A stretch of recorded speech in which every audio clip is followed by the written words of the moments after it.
And we're back once again. Vin and Dave's Destination Unknown. Good evening, Dave. Good evening. We've already tucked into some of this wine that we have today. It's very nice. What is this? It's a cab. It's a cab. It is L. Alexander Brown. Is that Z. Alexander Brown? Z. Alexander Brown, uncaged. Uncaged. Yeah, we had another of the Oberon, but my mother was here for a few days, and she just went ahead and just drank that. So she left us a nice note. I do want to point out she was here, and you didn't tell me, and so we they couldn't hang out. Well. It was a packed schedule. She was hanging out with my daughter. They went on some sort of trip up into the White Mountains and did all that whole thing. So nice. She left a note. She said, "For Vin and Dave, you two together are truly uncaged." Oh, so that's the wine. Okay. Yes. Smooth there. And take my mind to places I've never considered. Keep up the great work. Love, Mom. So thank you, Mom. Absolutely. Thank you very much. If other people would like to be wine sponsors, which of course is always great because more wine means more destinations. Well, that's how the destination becomes unknown. Yes. That's why it's unknown.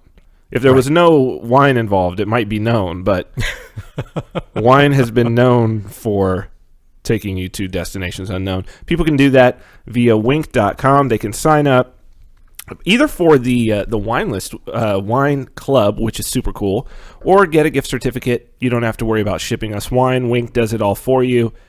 Really, really good wines. We've had quite a few from there. You can go to vinarmani.com/wine, and that will take you right there. You'll get $20 off if you do decide to go through their little palate quiz and to sign up for the wine club.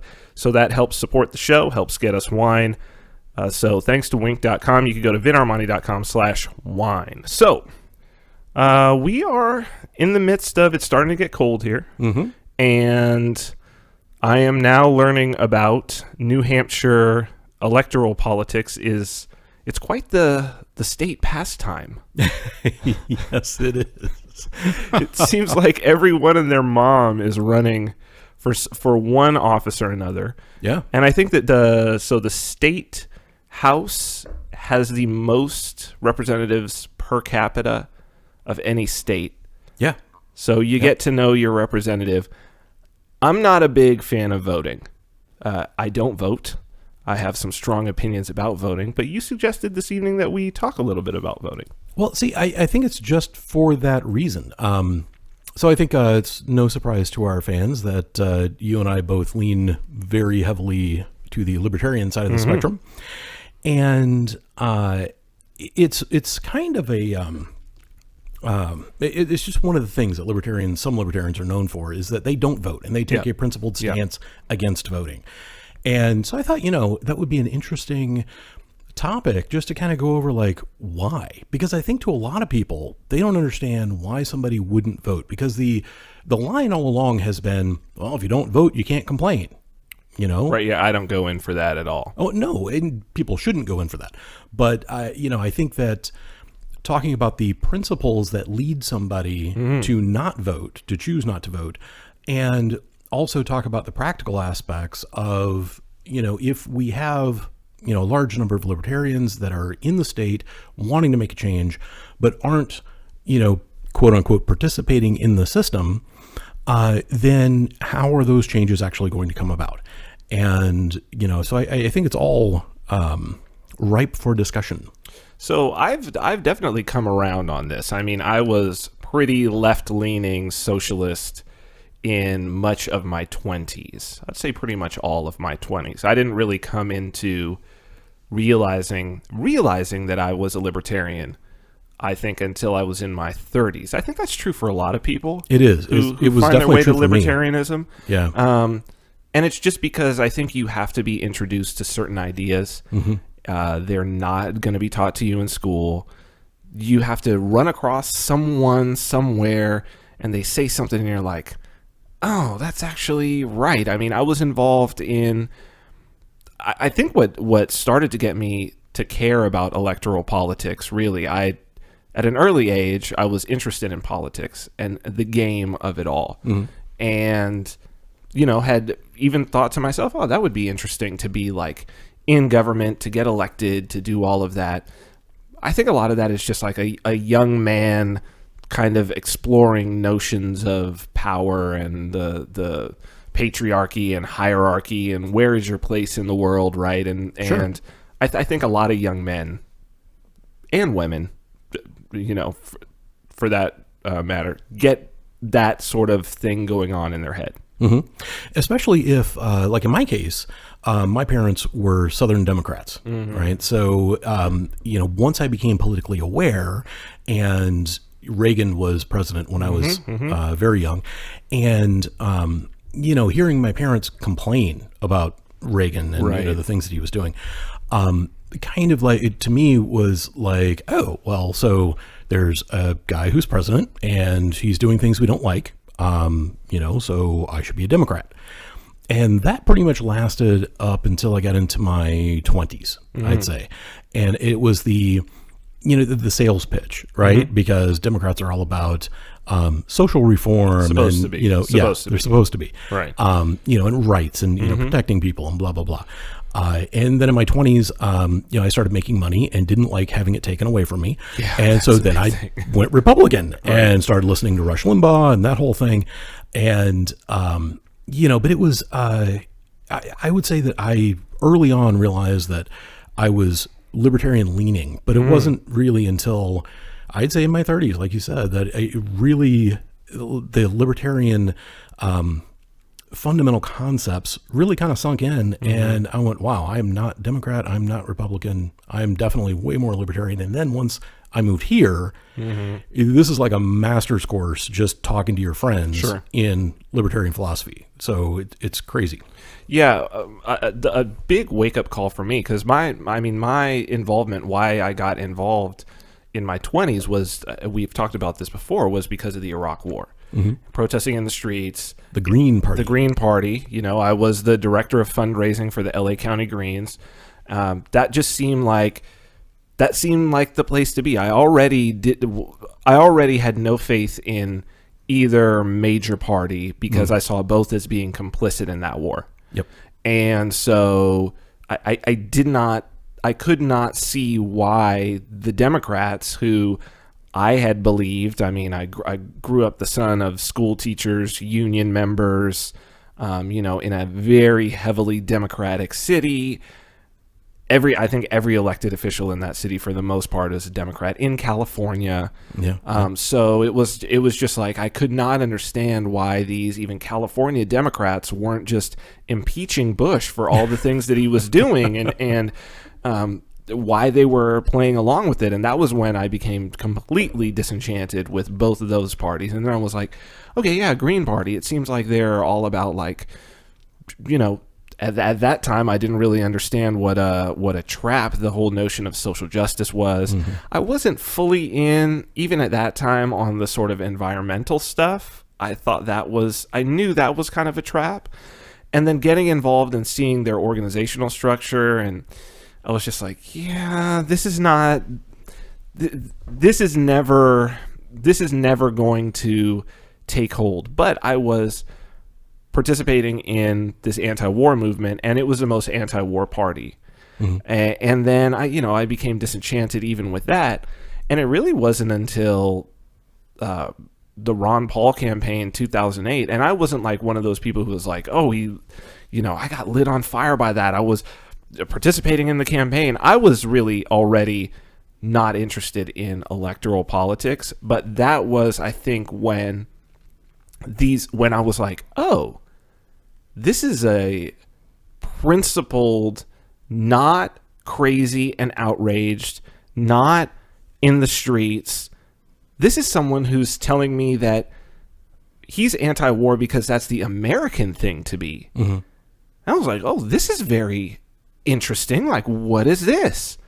And I think that was true for a lot of people. Yeah. That campaign was, and I interviewed him on my one episode of my Monday show, and we talked about his 2008 campaign and how that was just like groundbreaking, and how it got so many people. I think it moved. The reason why it is the reason why I think here 10 years on that we have the libertarian side of the political coin, the libertarian edge of the political coin has grown so big now. Yeah. That in certain places, it's really, you can really challenge, a libertarian can really challenge, and libertarians get to debate, and I think that's great.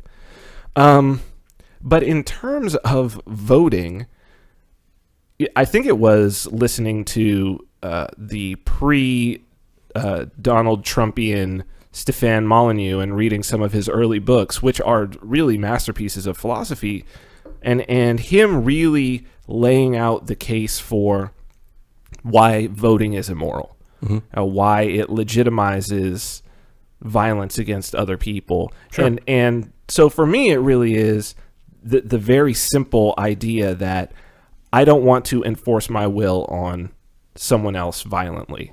Right. And the whole thing with voting is what you're voting for is you're voting, even if it's defensively, you're voting because the other side is wanting to do something violent against you, whether that's take your some rights, some property, whatever it is. But on the reverse, the other side is wanting to do that to, the other party. So basically you have these two parties warring to decide which way is the gun, who's the gun pointed at. I'm trying to take the gun out of the room. Sure. And I think so. Part of the flaw that most people succumb to is that they think there are only two parties. And that whole two-party paradigm has driven me nuts for years.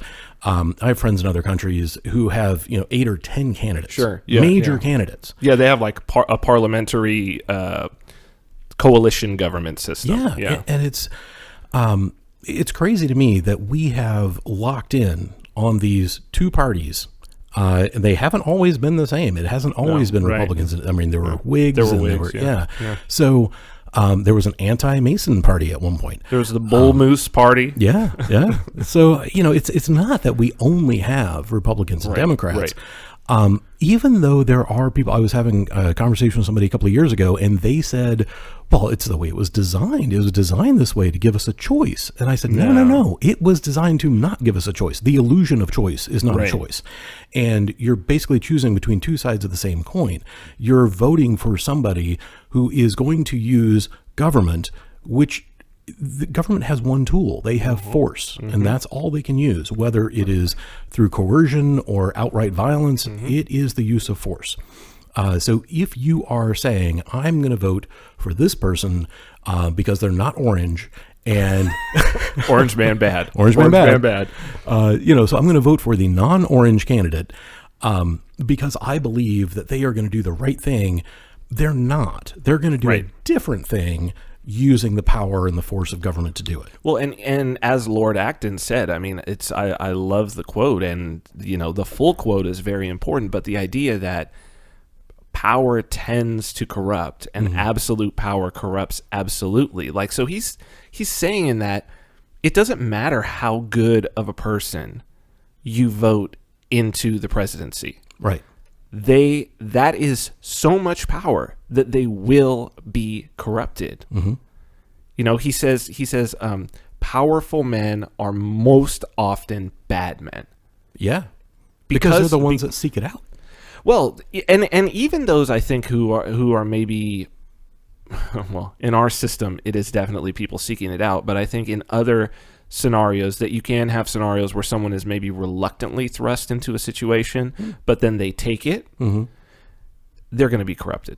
Oh, yeah. If the power is high enough, if there's enough power, they will be corrupted. Sure. Because things don't seem that bad, So when you start equivocating, your morals, and you start making deals, and taking care of this person, taking care of that person, you may not have come into office wanting to do any of that, but you quickly learn that there are other people playing the game much better than you are, and they essentially force you. So if you ever watch people play chess competitively, it's essentially one person is leading, right? And they are anticipating, okay, this person's going to do this if I do this. Right. Therefore, I'm going to force them to give up their queen, give up their bishop, whatever. That's what happens in politics. You will be played.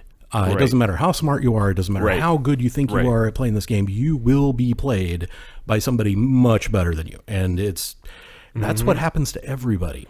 Yeah, the politics aspect of our government, as I was watching this Supreme Court thing, of course, I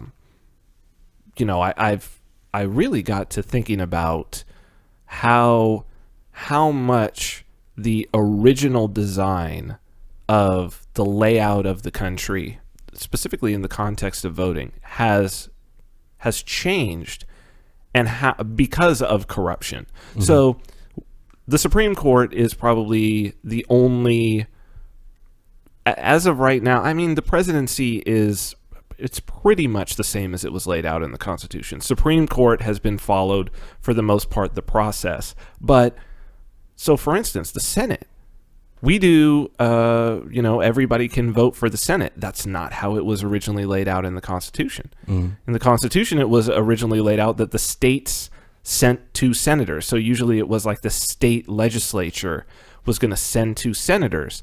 And watching those senators in that Supreme Court, confirmation process, it became really obvious to me what the founders had foreseen. Mm-hmm. And I think that it was because they were in a much smaller community. So they had already seen government in the microcosm. And so they had examples of this guy did this, and this guy, and this guy. And they had their little, experiments in each of their state houses, and government had been going on for 150 years. I mean, colonial governments and whatnot, mm-hmm. that they could draw on and see like, okay, there are some problems with doing certain things in certain ways. But seeing those senators play that political game because the midterm elections are coming up.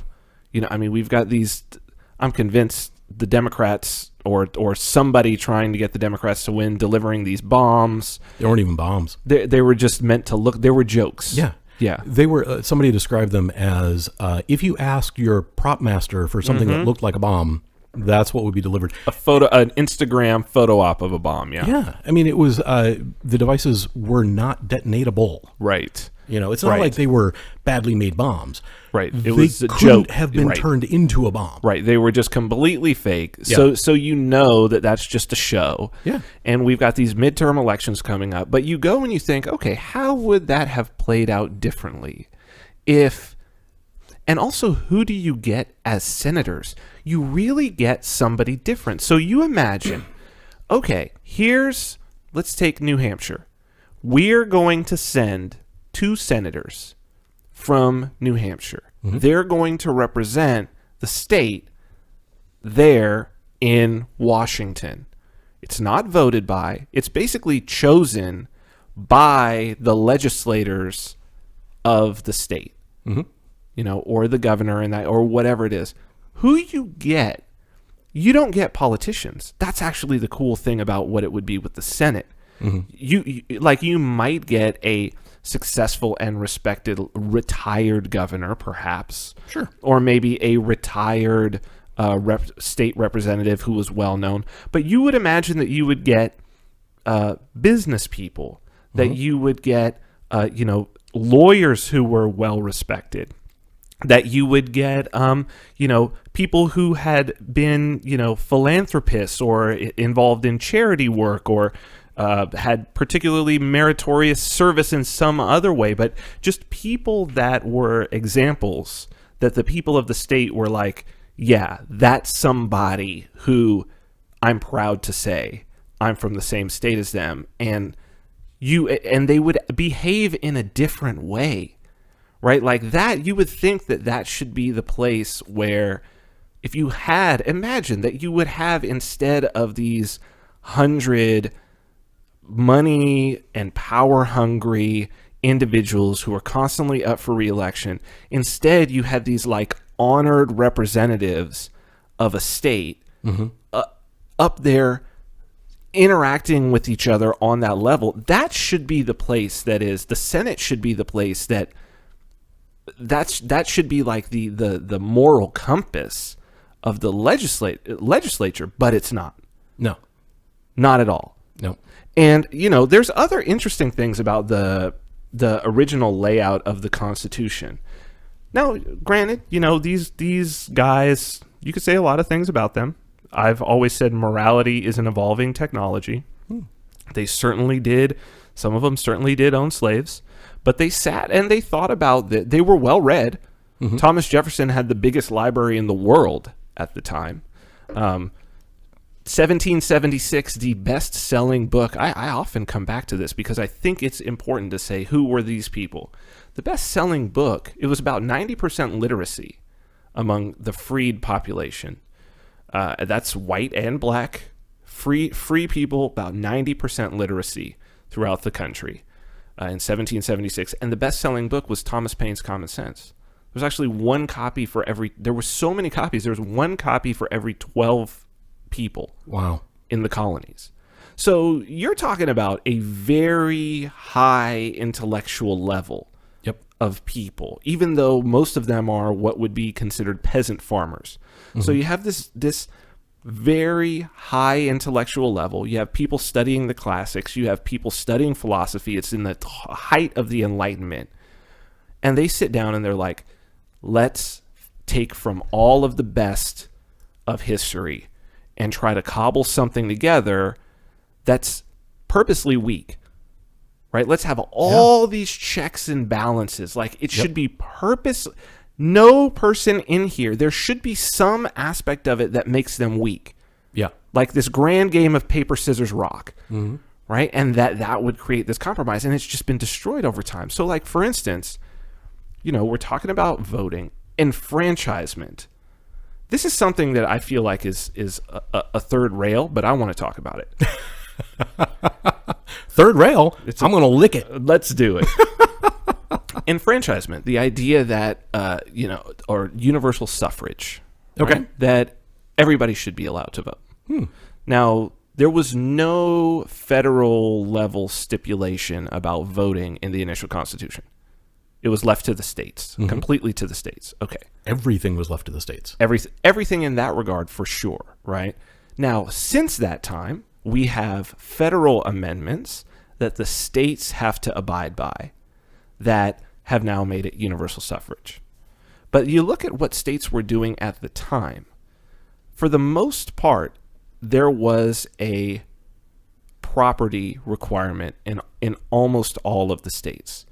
And this has been looked at, people are like, oh, it used to only be white men who were property owners were the only ones who could vote. And now people are like, well, that whole property owner thing is not like necessarily own land, but you usually had to have some amount of wealth. Yep. Right. So there was this notion of, now we would call that today skin in the game. Because the idea is like, well, if we're going to vote on taxes, we probably should have the people who are going to be taxed do the voting. For sure. I think that's fair, because if you allow everyone to vote on who gets taxed, well, as they say about democracy, it's two wolves and a sheep deciding what's for dinner. Right. And you saw that in the Soviet Union with the kulaks. If you're like, well, we've got a mob of people and you've got a farm, it's gone. Yeah. See the same thing in Zimbabwe. Same thing's going on in South Africa. You ruin a country that way. So check this out, and then I want your thoughts on this. So, female suffrage, New Jersey, from the start, anyone could vote. Anyone could vote, so long as they were freeholders, so long as they had some amount of property. In Massachusetts, New Hampshire, Vermont, and Maine, free blacks could vote. New York and North Carolina laws gave the vote to all men who met the qualifications and propertied African Americans.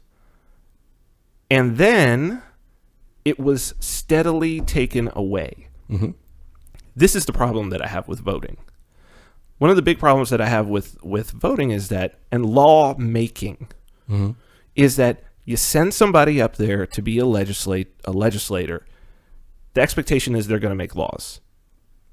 And every time they make laws, they ruin shit. Because usually if you go back to the original, it's laid out in a way that's relatively free. You generally don't fix those amendments were fixing laws that had been added later. It wasn't fixing original constitutions. No, and if you think about prohibition specifically, that was an amendment instead of a law. Right. And it's like, how do these things actually happen?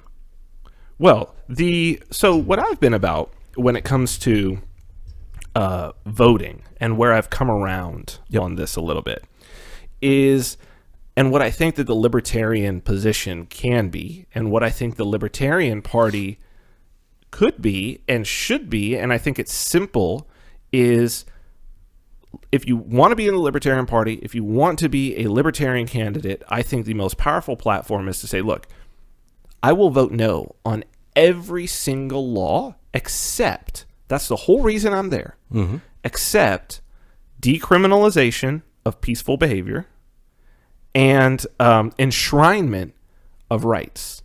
So it's like you go back to the Bill of Rights. The whole thing with the Bill of Rights is laws about what the government can't do. Right. Enshrinement. Right. So the government can't mess with your guns. They can't mess with your speech. We need more of that. Yes. We need a lot more enshrinement. You almost never get enshrinement laws. No. And then decriminalization. And I think that's a very American position to hold. I think you've got the moral high ground when you're there. For sure. Absolutely. And, Ron Paul was known as Dr. No because he would vote no on everything. He would tell everybody, I'm going to vote no, And so the weird thing to me, not weird, but I guess where the paradox for me comes in is that with libertarianism, and there are different flavors of libertarianism, different extremes of libertarianism. I mean, in New Hampshire, honestly, like we've got it all. I mean, we got everybody from the people that are just kind of like reformed Republicans, all the way to total anarchists who are just waiting to secede from the Union. So it's a great rainbow of different opinions. But there are a large number of people who just don't want to vote for the reasons that you said. Like, it feels morally wrong to go vote for somebody who is going to exert governmental force on everybody. And, that is a problem. And that's something that the way I look at it is you're in this system involuntarily. You are a participant in the system, whether you want to be or not. There is no opt-out. Right. So we may try our best to live off the grid, live in the country, build our own house, do our own thing, grow our own food, exist on Bitcoin. But it's, honestly, we are still subject to the laws of the state we live in, still subject to the laws of the United States of America. Depending on how things go, maybe even subject to UN regulations, whatever. It's like, we're involuntarily co-opted in from birth. Absolutely. So in my way of thinking, like, if I have to be here and do this anyway, because I was born into it and I legitimately have no way out of it, then I may as well, choose the lesser of two evils.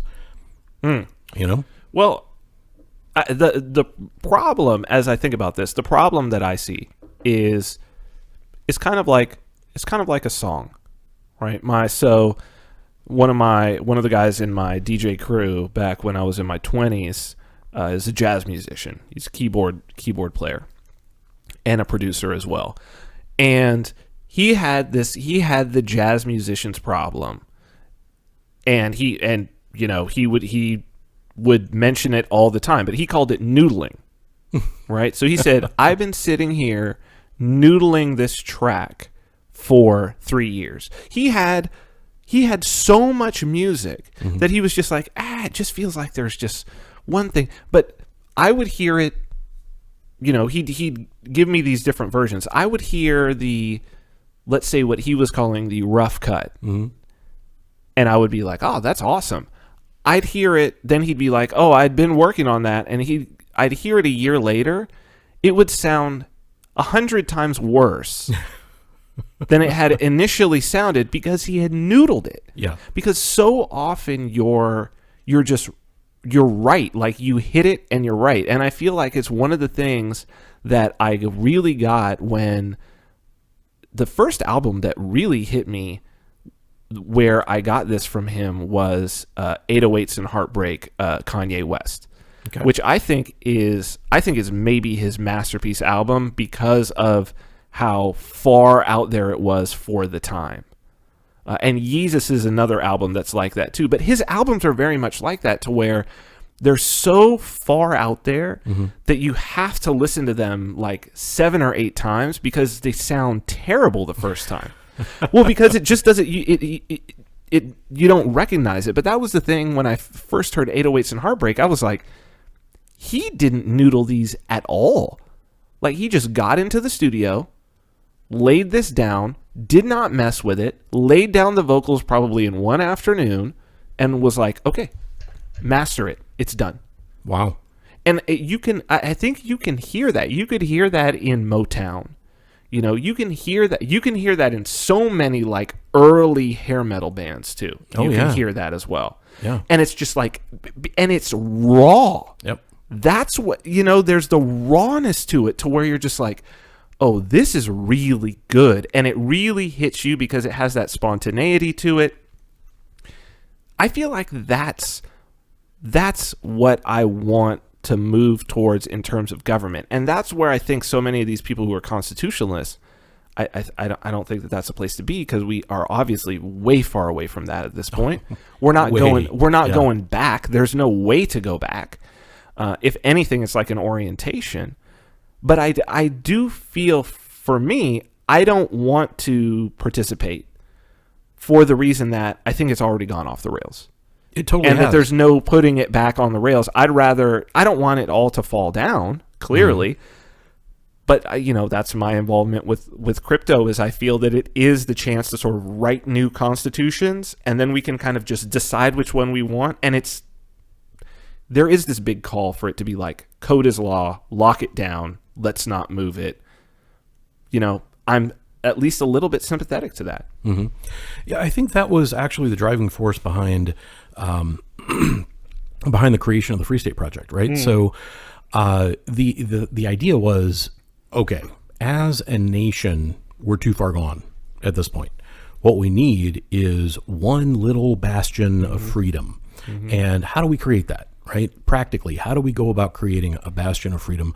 And so New Hampshire was targeted. It's like, hey, New Hampshire's got an accessible legislature. Like you said, 400-ish representatives. It's and there's only 1.3 million people in the state. So, right. Yeah. I mean, it's crazy. The ratio of representatives, it's like 1 to 3,000, something like that. Yeah, it's super low. Impressive. So you literally know people that are your next door neighbors. Yeah. They live down the street, whatever. They are going to the state house, 2-3 times a week, and it is very accessible, and it is possible if you bring enough politically active libertarians in, that you could actually have a huge impact in decriminalizing activity. Sorry, my throat is killing me. Decriminalizing activity. You got some water over there? I know. I got water. But just what you said, the decriminalization, the enshrinement of rights, those are the things that the libertarians who do get elected into office,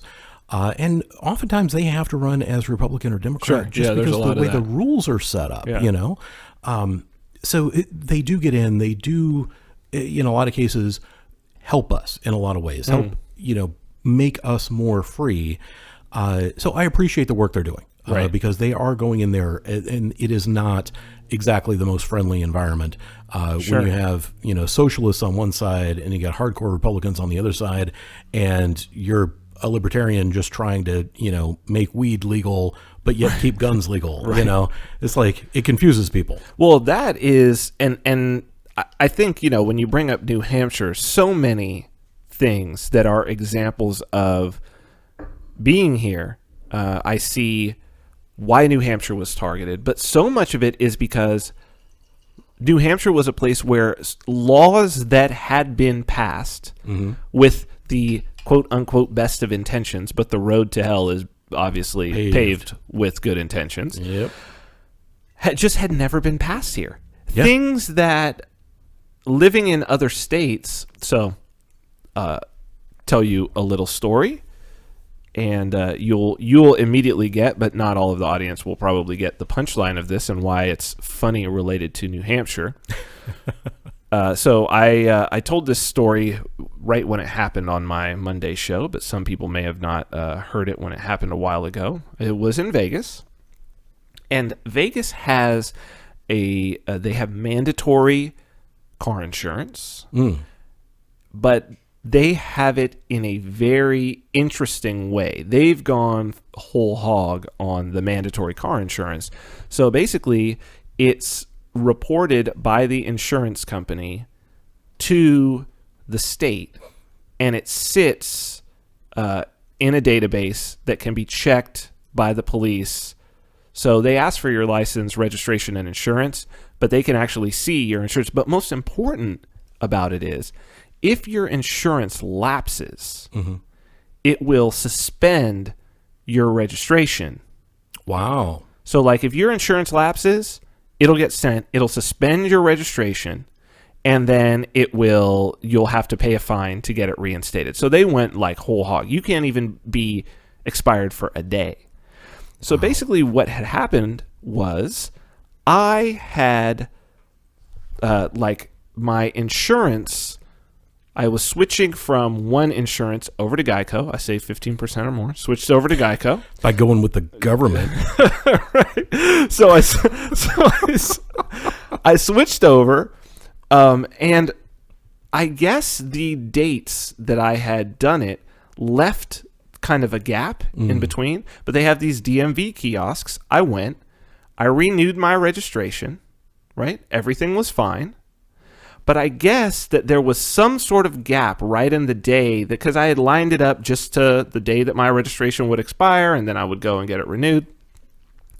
I guess that there was a lapse in terms of, so this one expired, but this one, the new one, had not been like loaded into the system as of yet. They told me, oh yeah, there's sometimes like a 48-hour gap. In that gap, I had renewed my registration just fine. So I'm like, okay, my registration's renewed. This one is gone, and this is new. Okay, I'm good. Put the sticker on my car, driving around. I'm driving around for the better part of a year. Wow. Till I get pulled over right in front of my house. Cops jump out, and they're like, you're driving around with a suspended registration. I'm like, what are you talking about, suspended registration? What do you mean? And they're like, yeah, you, I don't know, saying suspended registration. I'm looking at, here's my registration. It's got the date when it's active. Here's my insurance. They were like, yeah, because lapsed insurance. And I'm like, no, here's my insurance when my insurance started. I've got the policy right here. Here's when the registration started. The registration is after the insurance date. How is that possible? It's never expired in this time. It's active. So yeah, so I get this little notice that I got to go do that. Go down. It's like, because they're like, yeah, well, you didn't come in and fix this, so now you've got all these penalties and everything. I had to pay like $500-600 to get my registration renewed, even though there had been no lapse of insurance. It was their own system, right? So you didn't come in to fix a problem you didn't know about and wasn't your fault. Right, exactly. So I paid that at the DMV. Then I had to take that from the DMV, the receipt that I had paid that, and I had to take that to the court, because I still got a ticket. Wow. So I take this to the court in Vegas, very quick. The judge is like, okay, you've got the thing. Okay, good.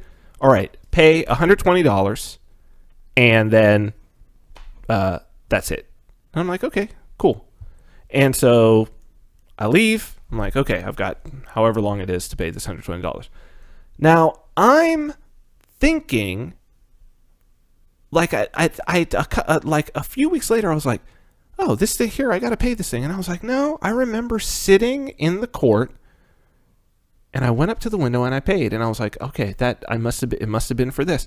I still, to this day, I don't know if it was a pseudo memory. I don't know what it was. I remember having a ticket. I remember talking to the guy next to me who was like, what's your ticket number? And we were looking at our tickets, and then I went up and I remember paying, and I was like, there was no other reason for me to be in that court to do that. What?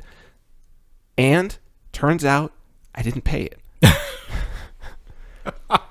So I'm driving down the street, the same block where I had right in front of my house again. I get pulled over by the cops. Man. Right? And for some dumb shit, right? I think they were like training a guy. They were like, yeah, you made a left turn and you didn't go all the way into the left lane. You went into the middle lane when you made that left. And I'm like, dude, seriously? Wow. So they're like, okay, license, registration. I'm like, whatever, take it. Come back. Sir, you need to get out of the car. They arrested me. What? And took me to jail. Put me in jail. Wow. For unpaid. They're like, you've got a warrant out for your arrest for this $120 for, mind you, my registration was fixed, everything. Yeah. This was just like $120. And as I'm sitting there, they pull me up to the window and they're like, okay, listen, here's the deal. Do you have $150? Basically held me for ransom. They're like, if you pay this $150 right now, we'll let you out. Otherwise, we're going to put you in jail. You got to pay in the next hour. Otherwise, you're going. So I'm like, yeah, my card is in my wallet. Get my card. Pay the $150. The punchline of this whole thing is, for people who are in states with mandatory insurance, they're seeing my story and they're like, oh, yeah, that's fucked up. But like, yeah, I see the logical progression of how the system did it. And man, it's jacked up, but whatever. New Hampshire, if they pull you over, they don't ask you for your insurance. No. Like I carry insurance on my car, and I think most people here do, but the law was never passed. Yeah. It was just simply never passed. And it's not necessary. Just like seatbelts and helmets. Helmets. It was just simply never passed. Yeah. Like that. And that's why I'm like, what we get into with societies is we get into a situation where all of these laws that didn't need to be passed, but were passed at some time with the best of intentions, just become like the norm. Right. Nobody stops to think, and why New Hampshire's important is it's like, wait, do we really need that? Yeah. It's crazy. Do we really have to have it? And it happens so often, and I think probably most of the drug war could be blamed on that thought process. That's exactly right. Because it's like, oh, heroin's bad, so we need to ban heroin, and then literally everything else gets banned. And the government created the big pharma. Yep. Right? They created it in two ways. I mean, one, all corporations are government entities. Yes, right. And two, had people had access to whatever it was that they wanted at any time they wanted, there would not be the weaponized versions that we see today. There would be no fentanyl. There would be no crack cocaine, because people would have still been chewing on coca leaves. Well, there was patent medicine. Patent medicine had, and this is the funniest part about it, all of those drugs, if you just leave it to the pharmaceutical industry, they were the ones who introduced it in the first place. Sure. Like Coca-Cola was supposed to be a medical elixir with the cocaine in it. Those, you had all these patent medicines had cocaine in them. Yep. Opium in them. That was just par for the course. That was what they were giving you, which makes sense because these have been medicines. They had cannabis in them. I mean, these have been medicines for as long as human beings have been on Earth. Sure. But people would go to people who had experience and who they trusted, the doctors of their community, and they would be healed, and it was treated far differently than it is today. And it's just sad. It's really sad to me that we have so many people's lives ruined for nothing more than just making a bad decision or getting in with the wrong crowd or, whatever. It's like that never would have happened had the government kept their hands out of it. Well, but what you see when you go through history and you look at, okay, how did these laws get into place? So often it's a legislator, it's a person who has some bad experience, right? It's somebody in the early days of cars who or they stand to profit from it. Or they stand to profit. But I'm going to give the benefit of the doubt, right?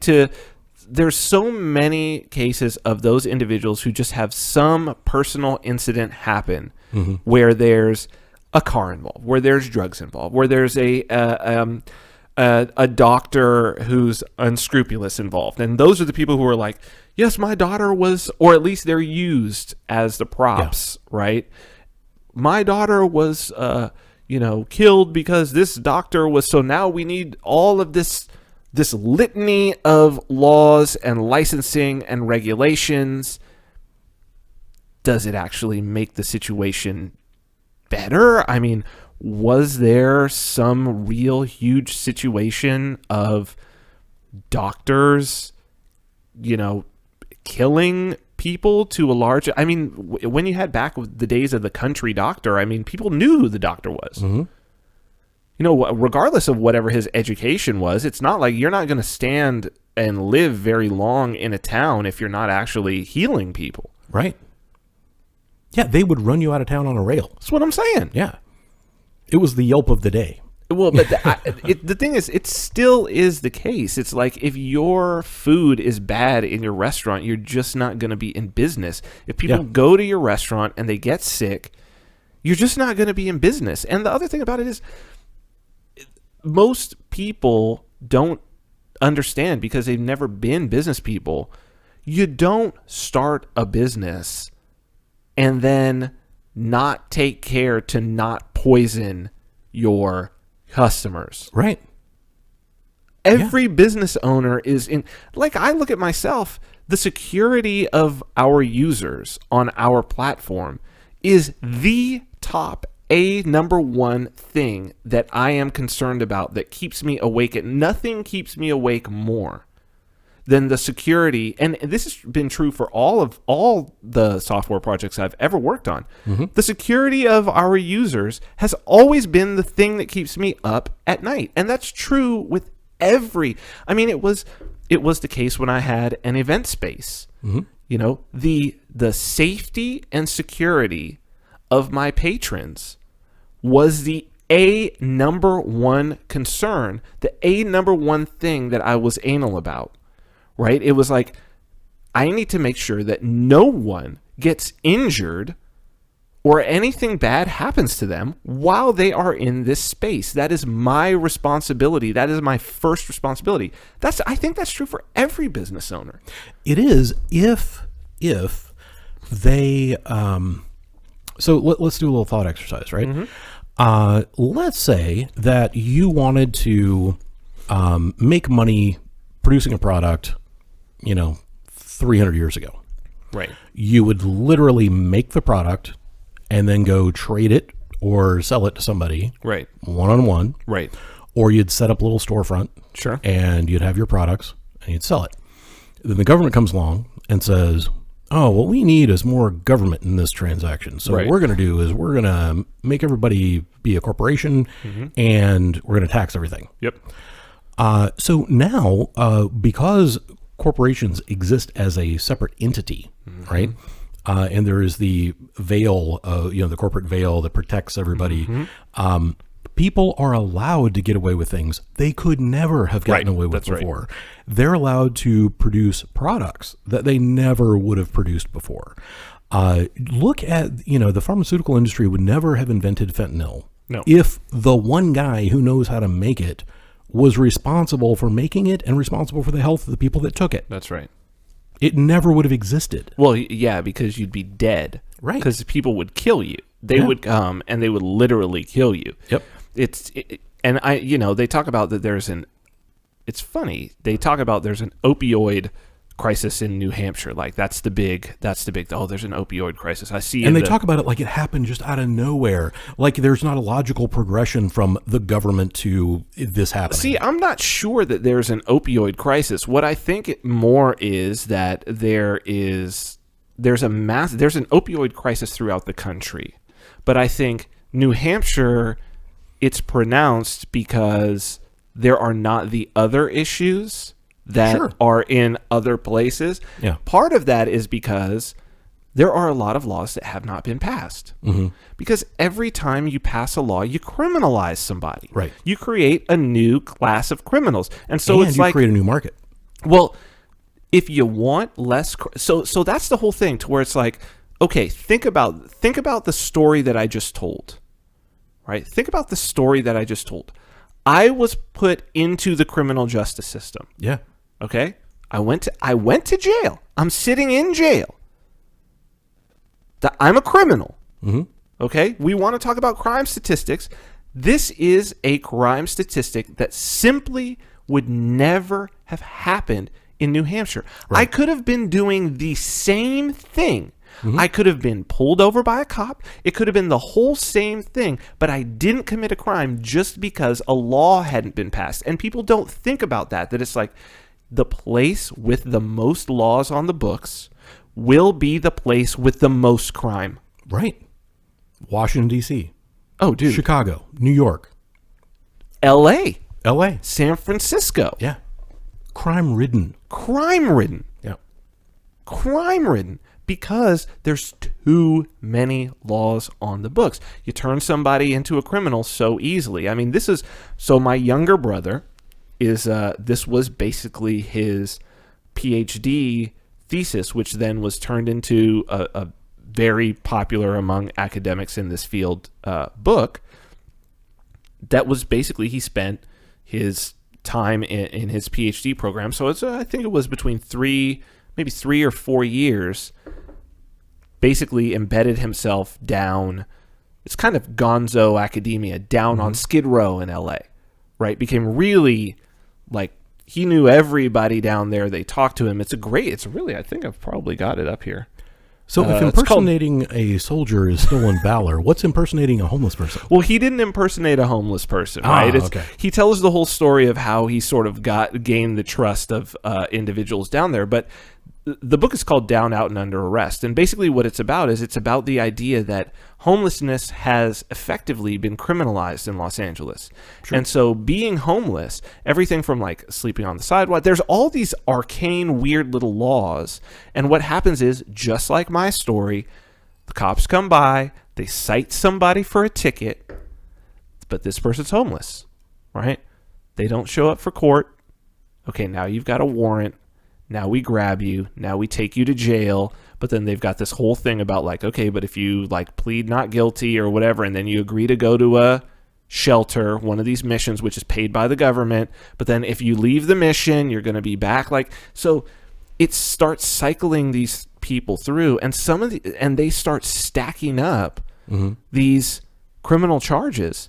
Yeah. You've got these people who basically, being poor, as poor as you could possibly be, is a crime because of these laws. And this is the reason why I don't want somebody making laws, because what you end up doing is you end up making laws like that, because you're noodling. You're noodling society. Yep. You're noodling it. And it's like, did you really need that law? And once a law is in, oh God, trying to get it repealed. That's crazy. Like, super difficult. what you end up doing is you end up adding.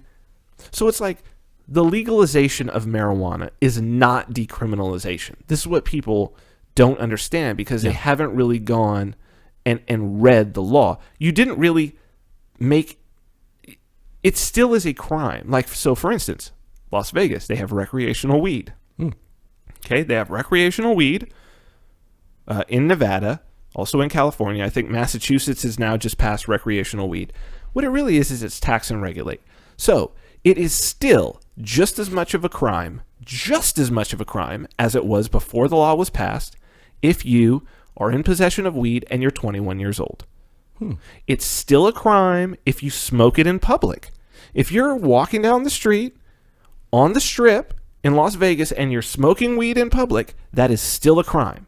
Wow. It's still a crime to sell weed if you are unlicensed. It's still a crime to grow weed if you are not a licensed grower. To me, it's still a crime. Sure. All they've done is create a special class of individuals that you can basically pay. Just this is the corporate model. You can pay to be a criminal. Right.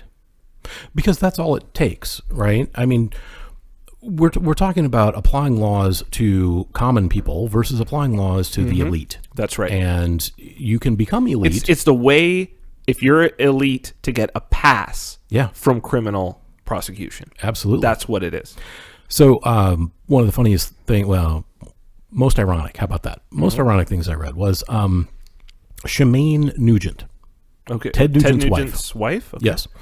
Was on her way to the airport, accidentally left her handgun in her checked baggage, or her carry-on. Sorry, her carry-on bag. Okay. It went through the x-ray, and they're like, oh my God, there's a gun in here.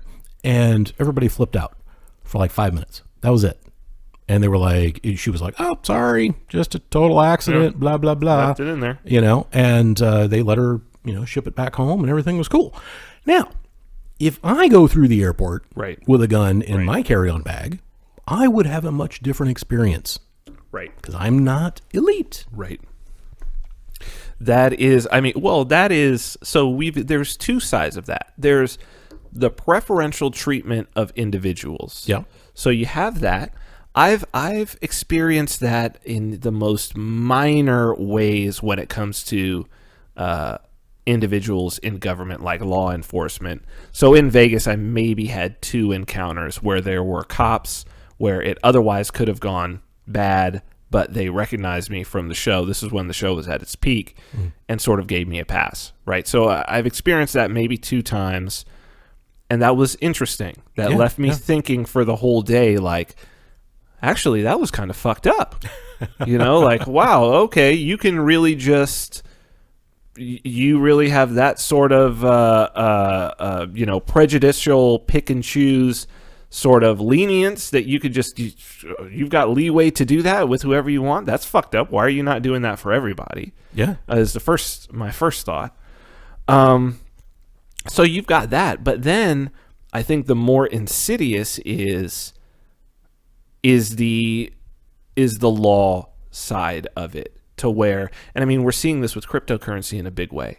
Like you've got this New York bit license where, yeah, dude, I was really unaware of how bad this was until I went in JFK Airport to check my coin payments account because I had saw that there were some sales in my book come in or something, and I wanted to check them and put these people's address in so that I could ship them off some stuff. I had some time to wait on a connecting flight and went in JFK Airport to go and pull up coin payments and got this big red page that said, you cannot, because of the New York bit license, you cannot access this site in the state of New York. What? Mm-hmm.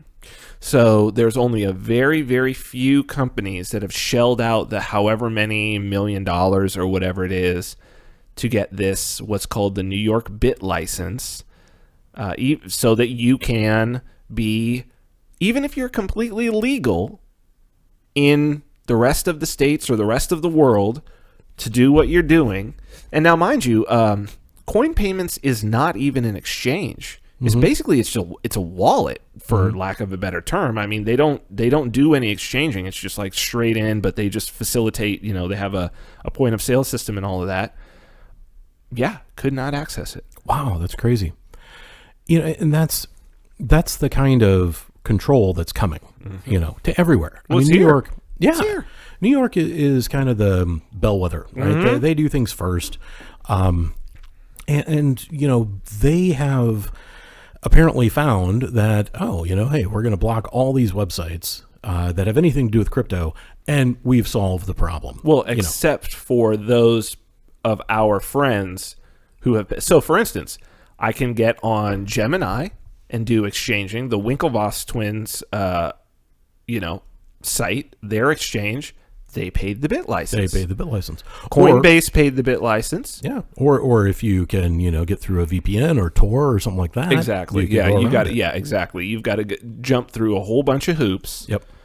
in order, which most people, they know most people are not technically savvy like that. The average retail investor is not necessarily technically savvy in that way. And that's why I don't want to vote somebody. I don't mind so much the executive side, right? Like, I don't mind voting for the person who's going to enforce the rules. So, like, I'm not completely opposed to the idea that you would vote for a sheriff, for instance. And I'm also not completely opposed to the idea of voting for judges, actually, which is something that is done in certain jurisdictions. I know in Vegas, all the judges are voted for. I'm not necessarily opposed to that. You wind up actually, I think the majority of the judges on the municipal court of Vegas are former defense attorneys, actually. Really? Because it's voted for. Right. I'm not necessarily opposed to that.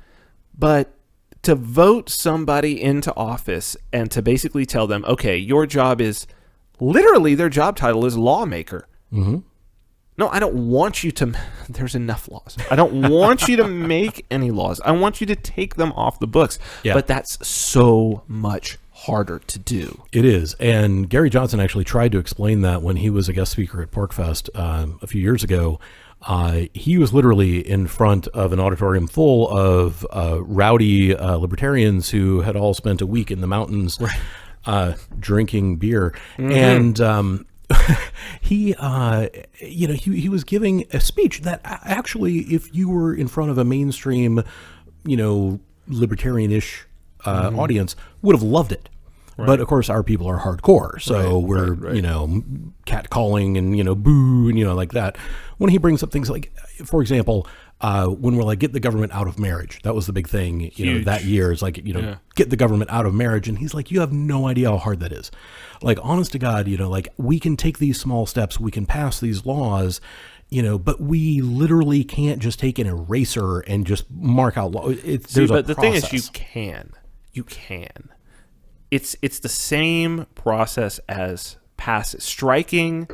I mean, in so many laws, in order to change, to amend, you have to strike something and then you put something in its place. But you got to pass that in order to make that happen. Well, even in the ones that are going to pass, it's like, well, we need to change this to be this, right? Like, let's take this out and add this in, and those pass. Because that's literally all it is. You're either adding, you're replacing, or you're subtracting.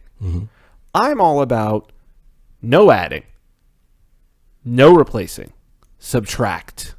Just subtract. And the thing is that you start at the ones that I do feel like there is a group of laws that everybody is okay subtracting.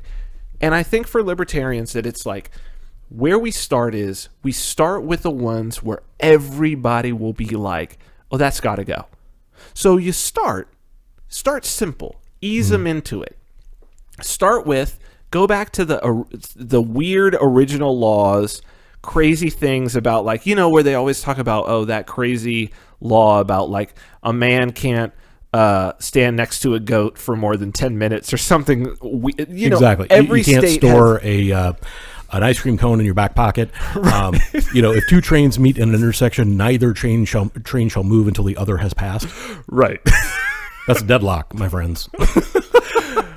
So what we do as libertarians to start out is we're just like, let's go and find all of those laws, and at least it's good press. As a politician, you get good press, and you're like, okay, here's what I'm doing. Here's what I'm here to do. We've got a bunch of laws that just nobody wants. It's so funny because when I first moved here 7 years ago, that was actually one of my ideas, and I wanted to create a website that actually listed out these crazy, outdated, obsolete laws that just didn't make any sense. And it went on the back burner and never came back up front. I think that's the place to start, and you get people into the mode of, oh, these are the people who present the crazy laws that should be, and eventually you start getting down the stack, and you get to the place where it's like, oh, these are starting to be some that there might actually be a little bit of debate on. But it's only the radical fringe status who are like, this has to stay. Other reasonable people, even if they are status, are like, yeah, it's kind of stupid. Yeah. And what happens is that as that gets down, so what you're doing is you're creating this sort of mental idea that people that are against your removal of these laws are weird, antiquated, radical weirdos. Mm-hmm. And then you just keep powering through the laws year after year after year, just removing. That's where it's at. And it doesn't hurt anybody. No. It doesn't hurt any. And you see, and New Hampshire especially, it's like, look, we don't even have a mandatory helmet law. We don't have a mandatory seatbelt law. Can we run the numbers? Is there some insane people still wear seatbelts? Everybody I get into a car with, I wear a seatbelt. I wear a seatbelt. Yeah. Every single time that I get into a car, Mm-hmm. I buckle up. I buckle into the seatbelt. But there's no seatbelt law. Right. I carry insurance on my car. Mm-hmm. There's no mandatory insurance law. Yeah, me too. You know, it's funny. New Jersey, we talked about New Jersey a little earlier. Dirty jurors. They still can't pump their own gas. Is It that is right? illegal to pump your own gas. You actually have to have your gas pumped for you in New Jersey. And I'm like, how is this still a law? But somebody's profiting from it. Right. And so that's Right. the thing. You know, we need to remove that. Now, I would very much like to automate your law removal program. Okay. So what I propose is an amendment to the state constitution that says that every regulation, even including the existing regulations, must come with a sunset clause. 100%, there must be a sunset clause like on that. every law. So even if we put it out 5 years, whatever, 10 years, you know, so I think every single 5 years law- is great. I think 5 years is great. 5 years. So everything comes up for it, and you have to renew. You have to like pass it all over again. Now, some things like, you know, murder, that'll be passed no problem. But other things like, you know, you can't carry around an ice cream cone in your back pocket. That's not going to be renewed, and it's just going to go away. Well, yeah, what you end up with is this sort of the untouchable list. Yeah. And which then- you and can then print there's on the- a pamphlet, Absolutely. and hand out to new residents and go, these are the only laws you need to care about. Boom, done. Yeah, these are the untouchables. Then you have the debatables, and then you have the bad ideas. Yeah. And because why would we imagine that in every other sphere of life, and mind you, these lawmakers are elected for a set period of time. Yeah. And so it's like They have an expiration date. they have an expiration date, and in many cases they get voted out of office. Yeah. And so it's like, hold on. What you're telling me is electing them was a mistake. Mm-hmm. Presumably, you're voting them out of office because what they did while in office was not to your satisfaction. There you go. But what they did while they were in office is permanent. Forever. Yeah. It's dumb, dude. It's It's dumb. it's just not thinking about human nature. Like, we make mistakes. Yeah. And it goes right back to this, this initial thing about the suffrage. Yeah. To say, yeah, it was through laws that people lost their right to vote. Right. People who had a right to vote lost their right to vote through laws that were passed by elected officials later on. But as culture changes, as culture moves, you wind up so much of the time. I think this is true just in maturing as an individual. You make all these changes in your life, you do all of this, you get more conservative the wiser you get. The older you get, the more experience you have, the more mistakes you make, the more you realize that sort of initial set of rules that was laid out for you, those were actually kind of good. Yeah. Those had some value to them. Yeah. Like the rules you learned in kindergarten. That's don't hit people. Don't take their stuff. That's it. That's literally all you need to know for your entire life. It is. You know? Don't lie to people. It's like, come on. Do your job. Well, I think that this is what I had always felt. God, I'm so remiss to call myself a conservative, but I think if somebody actually audited my political beliefs, I think I am. I think I would fall into being called conservative, but that was always the feeling that I had about conservative notions when I was more of a progressive. And I think that when you really think about it, it is the thing that is said about conservatives is they're naive.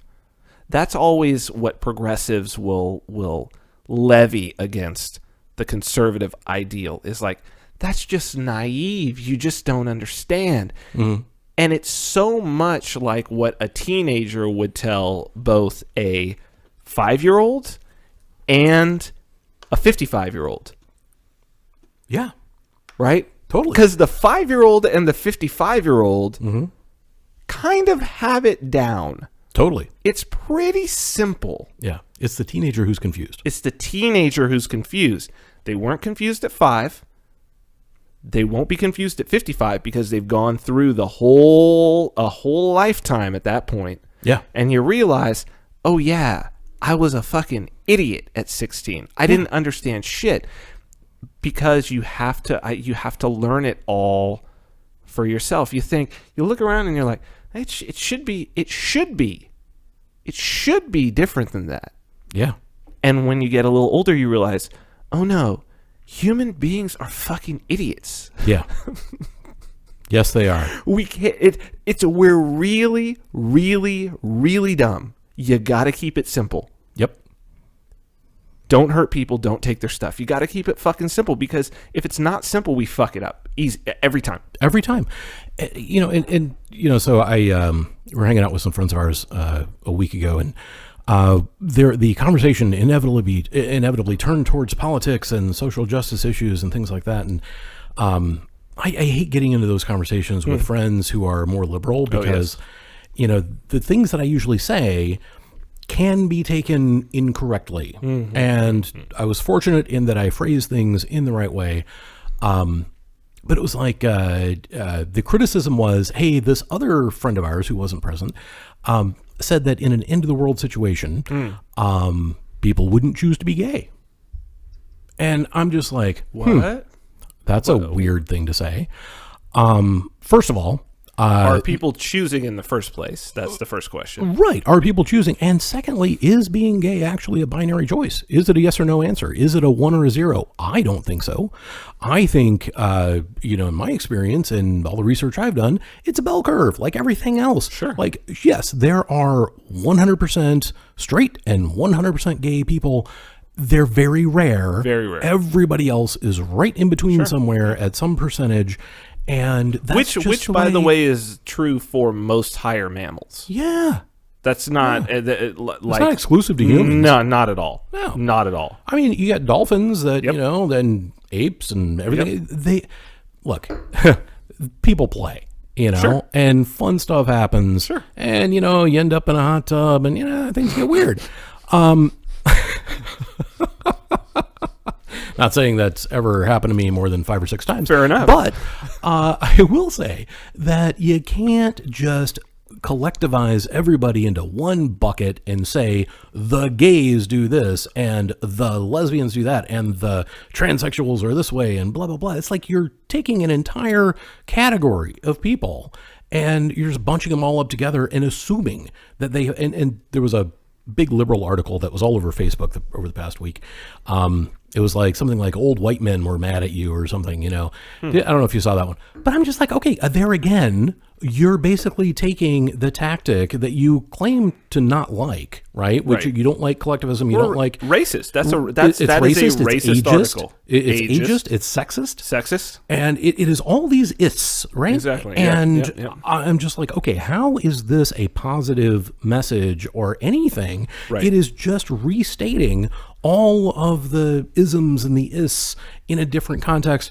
And it's supposed to be like this, big liberal victory article. And I'm just like, it is just the same, which goes back to the point that whether it's Republican or Democrat, liberal Right. or conservative, it's all exactly the goddamn same thing. They're just wanting to use the government to achieve their goals. They need to force people at gunpoint.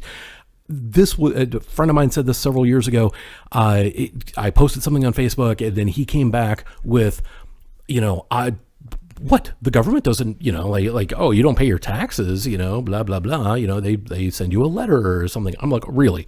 I said, how far can you push that until Right, they show yeah. up at your No, door no, with no. guns? Yeah. I said, the Yeah. government has one tool. That's force. They are going Yeah. to force you to do it either through the courts or at the point of the gun or both. And that's how it works. That's it.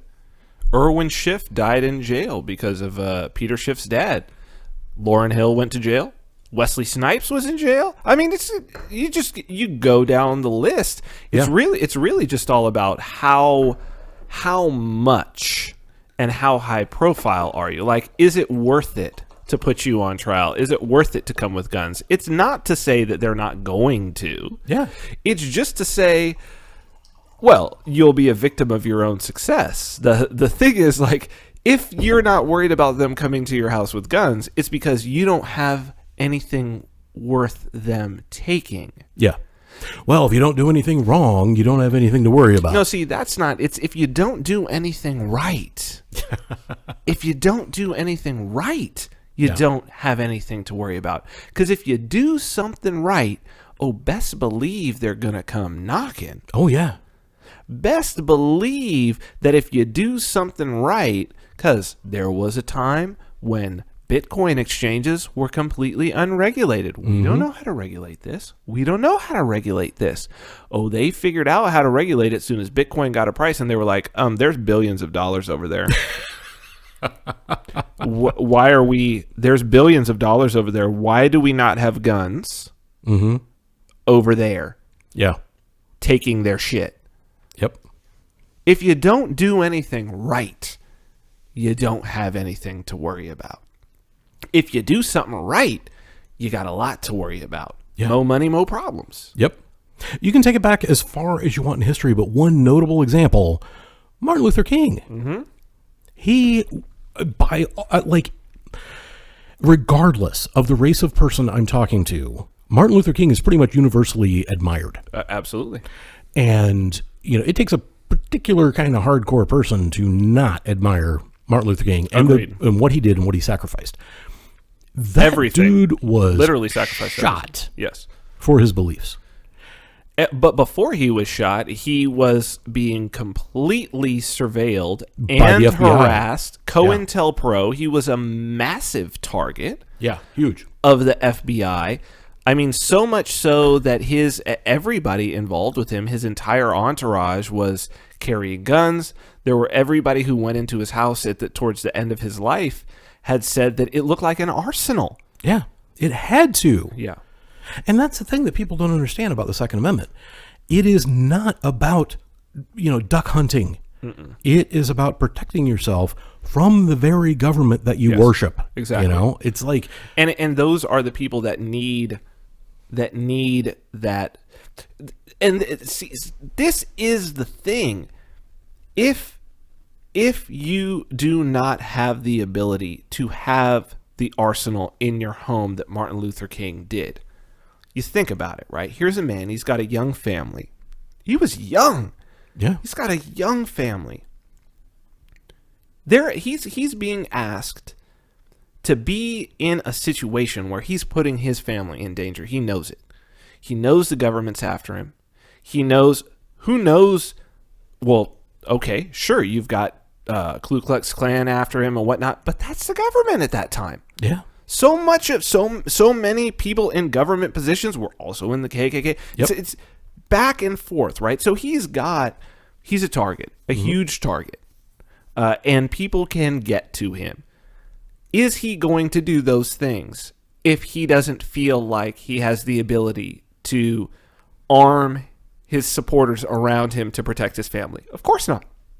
Of course he's not going to do those things. And the founding fathers knew that. Right. That's why it's the second, it's like speech, assembly, and then it's guns. Yeah. Then it's guns. And then it's, you can have the guns and the military can't live in your house. Right.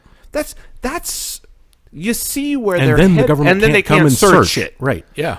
You see where their head was at. I mean, the New Hampshire Constitution, I only learned this because Carla Garrick, I saw her presentation at the last... she is fabulous. Yeah, Liberty Forum. Yeah, she's great. She's great. New Hampshire Constitution has the right to revolution. Yeah. The right to overturn the government is in the New Hampshire Constitution. It's also in the Declaration of Independence, by the way. That's what the entire basis of the Declaration of Independence is. It was an overthrow of the prior government. That's what it was. Yeah. They got and understood that, yeah, it's going to get noodled. Mm-hmm. Government's going to get noodled. And the reason why is because human beings are fallible. Yeah. We can't create a perfect system. Clearly. I mean, the United States Constitution, through the history of government, is as close as anybody has ever gotten. And look where we are now. Yeah. It's fucked. Mostly because of the Interstate Commerce Clause. But we'll save that for another that's like a blank. That's a blank check. That is an absolute blank check. It is. It's horrible. But that's the whole thing that, when it's interesting, the idea and the statement, the phrase, code is law. Because it's actually a tautology, right? So they talk about like smart contracts, Ethereum. I don't know who was the first person who said code is law, but Vitalik definitely picked it up, and people have picked it up who are on that sort of smart contract side. It's a rallying cry, I think, for crypto savages. But code is law is a tautology. It's an equivalence because laws are codes. I mean, they're the same word. They're used. Yeah. They're synonyms. It's exactly the same word. They're synonyms for each other, right? They're rules for a logical progression of if-then. Mm-hmm. Right? They're philosophical arguments. Yeah, so if you go on the internet and you look up the law, you would, like for the United States of America, you would look up the CFR, which is the Code of Federal Regulations. Code of Federal Regulations. Code is law. Yeah. And so this is, we know you code, it's 20% coding, 80% debugging. A human being can't write software code without bugs. I did know one guy who was really far on the spectrum. He was very good, but yeah. I mean, you can. Your point is well made. There are a lot of things. Well, what's interesting, it would be interesting to see as we move forward and we start experimenting with new forms of government, which I think Bitcoin is going to bring forward, if we can start implementing some analogs to the things that we do in software to prevent bugs. For instance, test-driven development. Right. Yeah, so yeah. if we can have, like, I think it would be interesting to have a small area that whenever you passed, people could choose to live there, and maybe it would make you like completely like tax free or something like that. But if you wanted to pass a law, you had to put it into the development environment server, the development environment. Well, that was the intent. We were supposed to have 50 development environments, right? Or how many there were at the time? 13 to begin with, and then we grew from there. But they were all supposed to be lab environments. Right. We were all supposed to, have best practices and things that worked for us. And it was never supposed to be a top-down system. And this is, that got twisted in the Civil War. Mm-hmm. The fact that it was.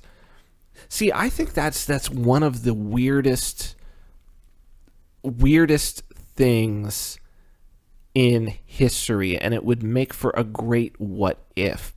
The what if of what if there never was slavery, or what if slavery had been like repealed earlier and the Confederate states came about, the Civil War came about, and it could not be rationalized as having been about slavery, but it could be rationalized as having been about the myriad other things that it actually was about. What if slavery had never been codified into the law in the first place by the government? Right. Refer to the 3/5 clause if you don't know what I'm talking about, people. That was a huge bug. Yeah. If that had never been there. Yeah. If that had never been there, like, you start to wonder, because then it gives, well, you also had things like the fugitive slave laws, right? Like, what if like the Dred Scott case had gone differently? Yeah. What if the federal government had said, actually, the Supreme Court had said, we don't do, because that was a very important case. It was the federal government stepping in, because before that, there was a bit of a question about, okay, if a slave escapes, and this slave escapes into a northern state, is there like extradition, basically? That's kind of what the Dred Scott case is about. And the Supreme Court basically ruled that, interstate commerce, right? Interstate commerce clause is the biggest fucking bug. It's a huge bug. Yeah. A huge bug. States should have to have treaties between one another. Absolutely. They should have to have treaties. Oh, but that's hard. Oh, shut up. It would have changed the entire historical layout, particularly when it came to slavery. Because what that would have meant was that you would have had the Mason-Dixon line, and the Mason-Dixon line would have started going slowly south, south, south, south, south, because the idea would have been, no, we'll take the unskilled labor, the same way that it's basically immigration, right? That it's like, no, we'll take the unskilled labor. Are you kidding me? We'll take the lowest class that will be happy to get anything, that will literally risk their entire life to make less than any of us. Yeah. We'll take them all. Absolutely. That's what the Dred Scott case was really about. We still would. I mean, and that's the thing. Absolutely. Like, and we do. So Bad Orange Man, right. He has this fantasy that there are these lines around the country and they mean something. It's this whole border thing. Like, it drives me crazy, right? Like, I'll tell you what. Like, let's take down all the borders. And I do have a point to make about the particular borders and the enforcement of said borders. But let's just remove all the borders. Now, people are going to freak the hell out if you say in a bar, hey, let's just tear down all the borders. They don't get it. And then I'm like, but let's also remove all the entitlements and all the welfare programs. Everything's got to go. It's got to go. It's like when Captain America said, no, S.H.I.E.L.D.'s got to go. We're tearing it all down. Right. That's the plan. Let's tear it all down.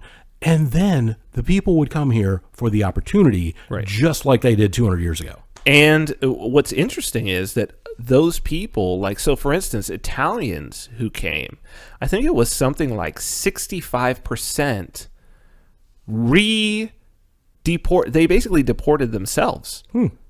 They just depopulated themselves back to Italy. They were like, fuck it, we can't handle this shit. Wow. That happened it didn't happen so much with the Irish, because it really depended on how bad shit was.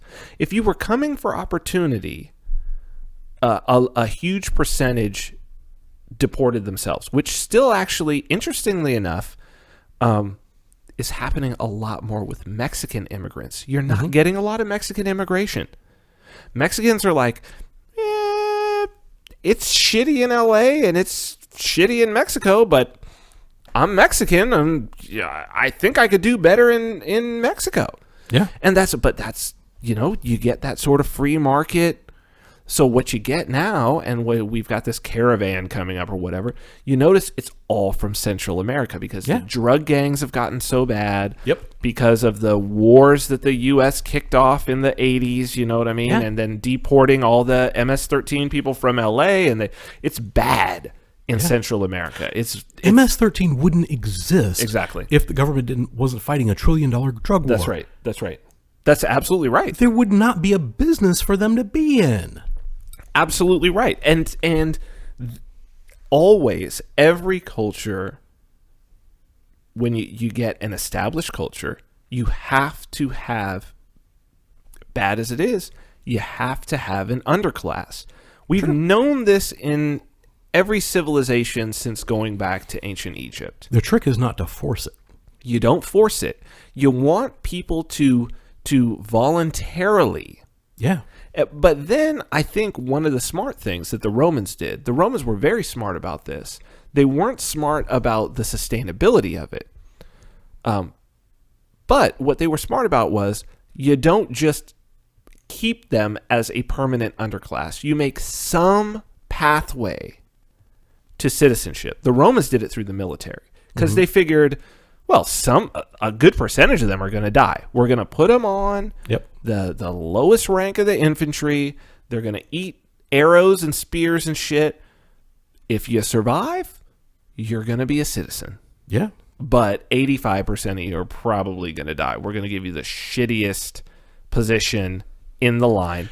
Yeah, but think about it. At the time, like, people will think about, U.S. citizens, especially those that live here, take it for granted. Oh, yes. If you could proudly say, civis Romanus back in the day, oh, dude, huge. That meant something. It meant something. That had power associated with it. Well, Paul was a Roman citizen. Yeah. That was one of the reasons why he was able to carry such weight in the Christian church, was just based on his Roman citizenship. Yeah. It was like a huge deal. Huge. And you have places where, the UAE, right, Dubai, you've got a massive underclass of Filipino and South Asian, be that Indian or mainly Bangladeshi workers who were there. Basically, everybody that's working in Dubai, who's just working, doing something, is either Filipino or Bangladeshi. They're living outside of the city in these, high-rise sort of like public housing things, because if you're an Emirati citizen, you get oil revenue. You get a percentage of the oil revenue. It's like being a member of an Indian tribe that has a casino. Yep. You get, or it's like being an Alaskan. There you go. You get a percent. You just get a check cut to you by virtue of it. You're not working. No. So that means you have to bring in an underclass. So, people are starting to talk about, and this is where it gets to dystopia really fast. And what people don't understand is, okay, it's one of the reasons why Canada has been like immigrants. It's one of the reasons why you've got the right in Europe, but they're still taking the government benefits. But they're like, no, keep all these Syrian able-bodied working age men out. And it's like, well, who's gonna work? Who's gonna do the fucking work? I mean, I see it here in Nashua, and I know that it's gonna start creeping its way up the state. I'm sure it's already creeping its way into Manchester, but it's like, if I get into an Uber here, they're Dominican. It'll say it'll say what city in Dominican Republic they're from. Wow. Like everybody in the... I would actually be shocked if that didn't start in Manchester. Manchester's usually the origin of I don't know. But I think it's a move up from Boston. That could be, yeah. Right? And so it's like people looking to fill in the gaps. I think Nashua maybe in particular because you have... Well, but you have it in Manchester as well, because you have this tech... all these tech companies that are here and hiring these people, and it's like they're bringing in immigrants from India, a lot of them from Russia, whatnot, but these are high-paid immigrants. There's the H-1B visas, right? You've got to have the Uber drivers, the dishwashers, that you got to have all that. Right. Where are they going to come from? Well, it looks like they're coming from Dominican Republic, right? It used to be New York. There's no more fucking work in New York. Then they went to Boston. Mm-hmm. Puerto Ricans and Dominicans in Boston. There's no more work there. Now they're just steadily moving north, and it's like but that's actually the mark of a successful, when you know that you have some legitimate wealth. That's always, by the way, how I judge legitimate wealth in an area. If I drive through the country and I go through a drive-through, let's say I'm going through a Chick-fil-A, a Burger King, whatever, I'm on the road. If it's white high school kids, I know it's a poor area. Yeah. If it's grown working age immigrants with an accent, I know it's a wealthy area. Now, what if it's 60-ish year old white men? I have no idea. I mean, again, I think that it's the mark is, well, it's probably a very small town in that case. It's probably a very, very small town. Yeah. Right. So it's like I'm talking about like cities. No, yeah, you're absolutely right, and that's the thing is like if there is any kind of growth in an area. There are going to be people that are coming there to take advantage of that. That's right. And if you're in an area like we can literally drive from so Nashua, Manchester, Concord. Those are the three big towns, big cities in New Hampshire. Can't really call them a city. I mean, you've been in cities. Yeah. These aren't really cities, but they're large towns. They're large towns. Yeah. Large towns, small cities. They're small cities. Yeah, small cities. But you're right. You go to a drive-through, it's probably an immigrant. Now, we do have entire neighborhoods of Indians and absolutely. Indians from India. Yep. Who are working at our tech companies just right down the street. Right down the street. Yeah. We hire them by the hundreds. Yeah. But you drive north and you get into the country and you get into the mountains and then you go to a Dunkin' Donuts, which are literally every block around here. Yep. You go to a Dunkin' Donuts and there's a chubby white girl, can I help you? Yep. And it's like, sure. That's weird, but yes. Yep. Exactly.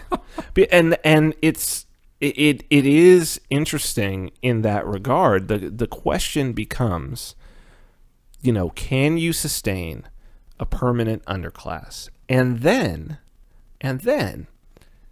since we have a voting situation, obviously these individuals are coming from scarcity.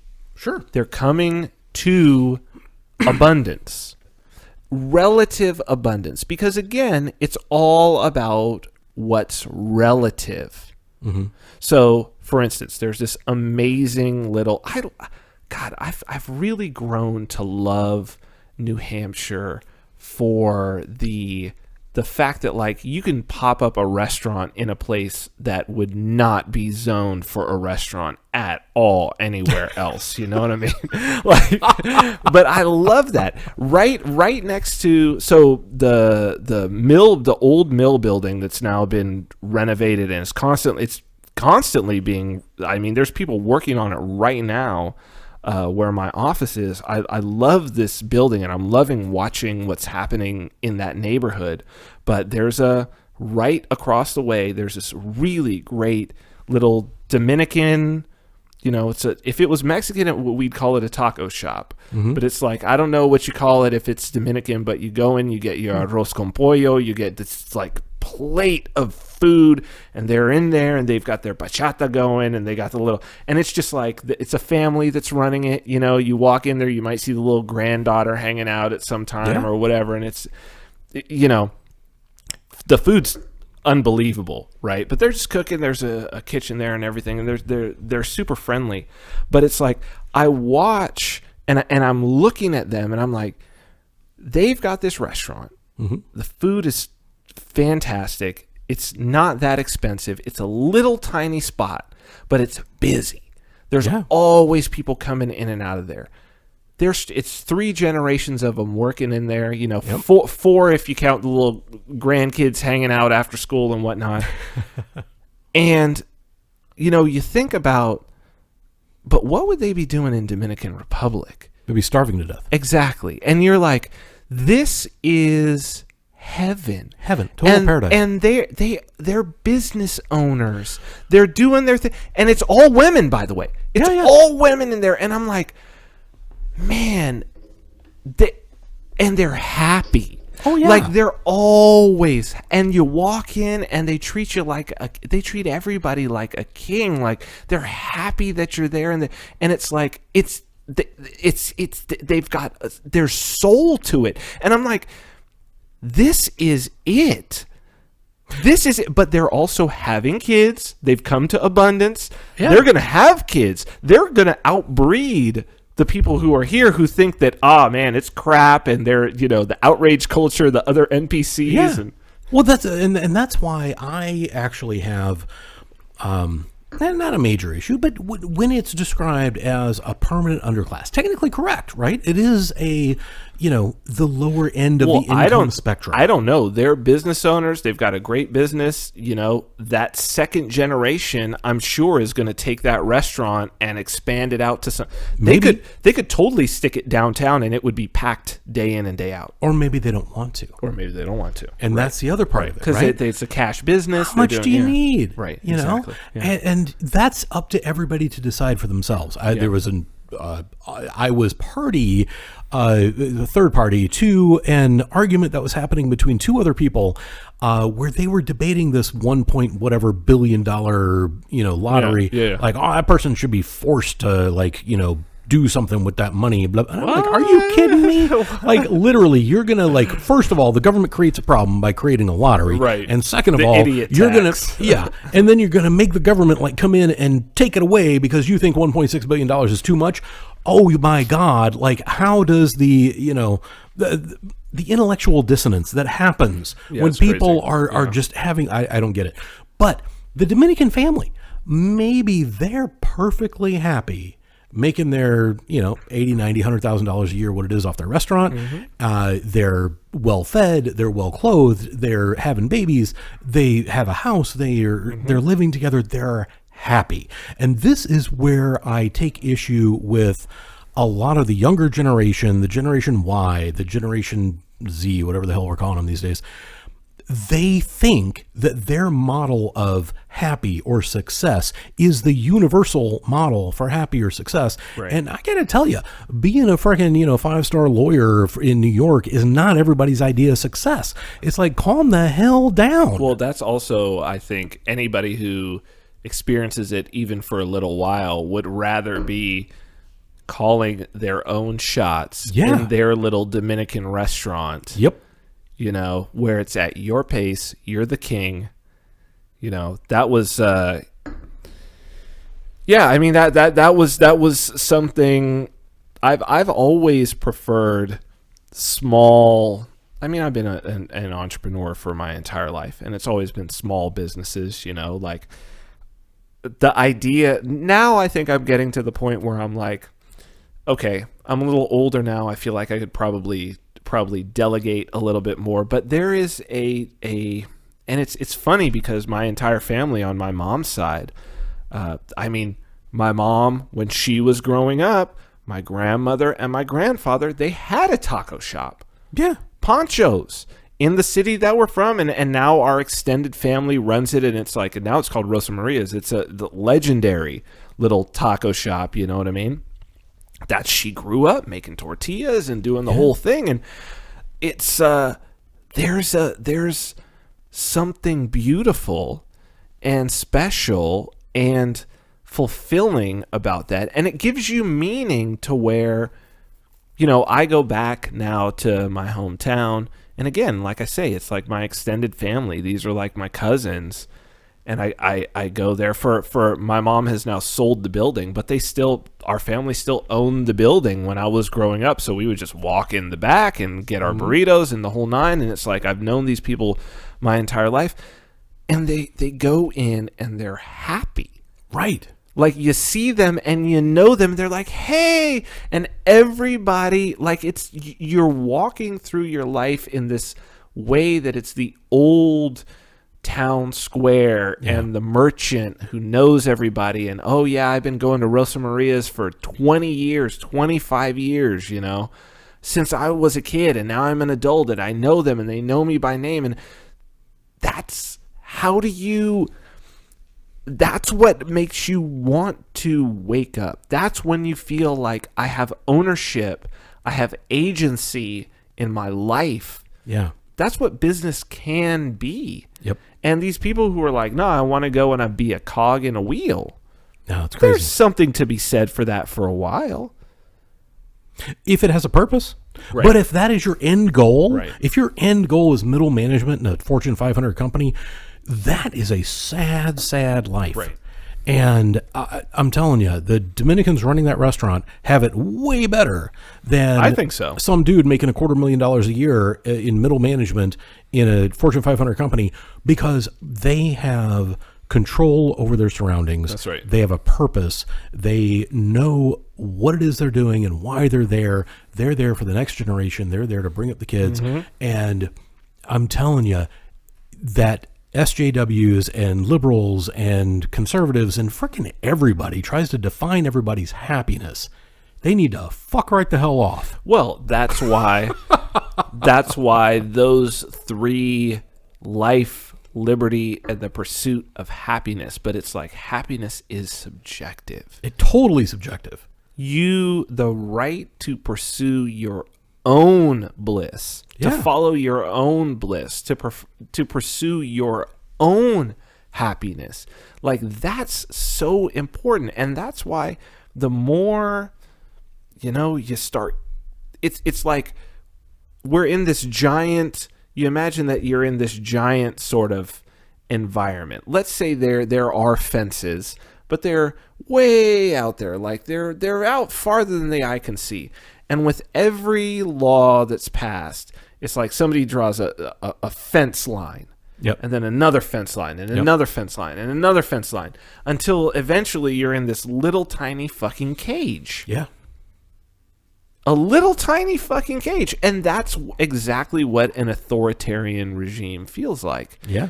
And people don't realize it. They don't realize it, but, in a place like California, literally, the Dominican restaurant that is across the street from the Cointex offices that I eat at, that is fucking amazing, could not exist because of the laws that have been put in place. Watch John Stossel try to set up a lemonade stand in New York. Exactly. It is mind-boggling. He spent over $10,000 in like 3 months or something trying to set up a lemonade stand. Which you imagine that the reason why New York is what it is because these people would get off the boat and they would set up stands. Yeah. Literally.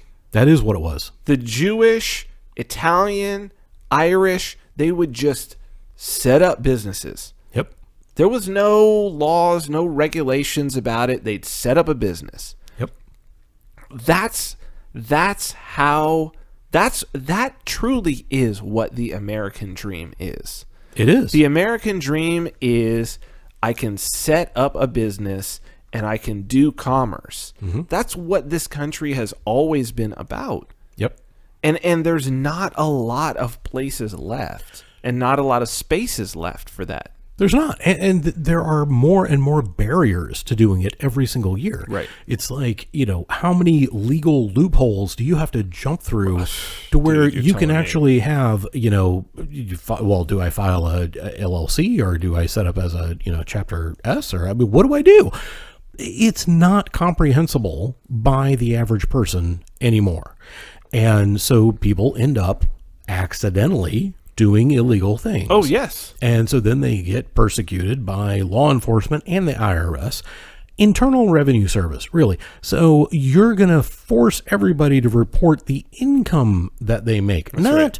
It's not about transacting business. No, it's about how much money did you personally make. Came to you. wow. From your labor, by the way. And people this has not existed forever. People don't understand. This is a recent development in American history, but yet everybody just accepts it like, oh, hey, IRS, what you gonna do? Death and taxes, blah, blah, blah. Quit being a fucking moron and get these people the hell out of office, and let's do something different. Well, it is at a point, and I've realized this very much in the last 6 months with Cointext and the business that we're doing. We managed to, I say maybe by fate, come across this really fantastic law firm who, it's a husband and wife who are the partners, and who, it's funny because we'll constantly say, okay, I know what I'm about to say is going to rub you guys wrong as the libertarians that you are. And they're Bitcoiners as well. And they're like, we're libertarians as well, but, we understand what the law is. And so they're sort of catering to that, but they're super, super experts in the particular field of and former Treasury Department employees, the cryptocurrency and finance. And, I realize that it is, again, if you talk about privilege, it's like being able to afford legal talent. Yeah. Like, why do we have legal talent? Laws were the idea of laws is that they're supposed to be intelligible to the average person who's reading it. Right. They're not. They're totally not. So therefore, you already have to have resources, expensive resources, to be able, in most cases, to be able to do business on at least on a national scale. Oh, even a local scale? Are you kidding me? Yeah. Well, it depends on the locality, but for sure, yeah. Okay, so to set up a small business and be any kind of legal, you got to have a lawyer. Yeah, for sure. You got to have an accountant. For sure, yeah. I mean, you have to spend thousands and thousands of dollars just to get a business opened. Yep. And not to mention all the filings with the state, which take forever. I mean, it is a nightmare to try to jump through all the hoops. Yep. It's like, it shouldn't be this way. Well, you shoot yourself in the foot as a society and as a civilization if you decide, okay, this is what we're going to do, because the only people you keep a cycle going of, where there's like the rich get richer or whatever, but that's not exactly true. No, because there's this ossification that happens. There's this, I love that word. There's this lack of innovation that happens when someone is just moving down the line and just going by how it always is, and we know how to do this, and we have the funds to do this. I saw this when I was much younger, and my business got purchased by someone who had already been in the music industry for a long time and all that. And as I watched him, like, oh, okay, well, okay, so this guy's going to have an album and is going to have this contract. Okay, so we're just going to make this call and do this and this. And it was this situation where I was like, oh, man, this is so rote to you. Yeah. This is so rote, and nothing will ever change. Everything is going to be boilerplate. Yep. Because that's the most efficient and cheapest way to do it. And Absolutely. it's a turnoff to what you do is you keep out of the market those individuals that you really want in, who are the innovators. Well, who wants them in? The public probably wants them in the market. Yes. But I'm telling you, their competition doesn't. Right, because they'll outcompete them. Right. That's exactly why these laws exist. So anybody out there in listener land who thinks that the government is here for your protection and is passing all these laws so that only Philip Morris can sell electronic cigarettes. And now weed. Yeah, and you're fooling yourself. Right. Because what they're doing is they're getting rid of competition. They're getting rid of the riffraff. They want to make sure that it is overregulated, and there are volumes and volumes of laws that are that people have to abide by because they have armies of lawyers to do it, and they know the new guy, the little guy, the person that's just trying to set up a business does not have the legal ability to get through or the resources, the funds, any of it. to actually make this happen. They're stifling competition through the power of government. Sorry, rant over. Well, no, but that is exactly the reason why voting is a problem, because one, in the big elections, Yeah. the only individuals that you are ever going to even see are those who have the financial backing of the power elite.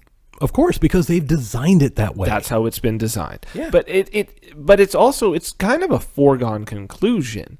And people are like, well, let's get the money out of politics. No, see, that's wrong.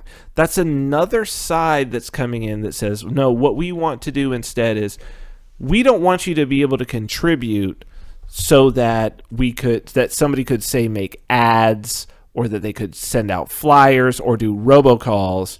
Yeah. We want you to take that away because we who are saying that, who are trying to tell you we're going to take money out of politics, are actually, no, you see, our strong suit, we just have a different weapon. Yeah. Our weapon is community organizing. Absolutely. Now, we're going to throw a fuck ton of money. But see, it doesn't look like that because it stops. The money stops here, and then we start organizing out here. Yeah. And it's only $100 a person, but we've got 50 million people. That's right. And you can't take the money out because money is just value. Yeah. You can't take the money out of politics. And when it's valuable for one party to get something, they will figure it out. That's why the only thing is, and again, like, I'm not, weirdly enough, and maybe this is a good topic for us to kind of close this thing out on. I sometimes feel like it was great having Daniel Krawitz say that the ideal Bitcoiner is Don Quixote. Yeah. Right? Yeah. Don Quixote, because I sometimes feel like that. Right? I sometimes feel like I'm tilting at windmills, like all of us here. Like that's sort of like we've decided to come here and make a last stand against a windmill. But yet Don Quixote wins. Right. He wins. You have to take a stand. I think that's the message there, is that you have to make a decision that where you stand morally, and then you have to just simply do it. Fuck everybody else. No, and that is exactly where I landed on this topic. The voting paradox is that regardless of whether you vote or you don't vote, you're right. Yeah. You know, I mean, there's really nothing else for me to say about it, because I agree with the people that decide not to vote. I also agree with the people that decide to vote. And I see the value on both sides. And on the one side, you have people leading by example, saying that they cannot morally bring themselves to put somebody else in power to exert, government force over somebody else. I get that, 100%. On the other side, it's like, we're not in this voluntarily. We have to somehow, this is an emergency. This is war. We have to somehow reduce the impact of government on our lives. And so getting our people elected and getting our people to vote for those people to get them elected is important. I see both sides of it. I think both sides have value. And that's the great thing about the dynamic that we have going on here, is that we have people that do both. We have people that don't vote, never come into town. They stay out in the country. They live in the mountains. They do their own thing. They grow their own food. Awesome. We have people that live 100% off of cryptocurrency. Mm-hmm. We have people that run businesses and are like community leaders and pay their taxes and do all the things. And we also have people that run for government and get elected and are serving in the state house. All of those people exist here. And I support all of them because they're all doing their thing in their way to try to make it better for everybody. And God bless them, even the ones that choose to go to the state house, serve in government, want people to vote for them. They still believe they're doing the right thing. And by and large, they are doing the right thing. Yeah, and I know a lot of those people. Yeah. And they're reducing the laws that we're subject to. It's an interesting place to be, New Hampshire, because it has changed my mind on it's a very, as a libertarian, it throws you into a great gray area here. It does, because you awesome. you interact with people, and I think when you're in the rest of the country, never mind the rest of the world.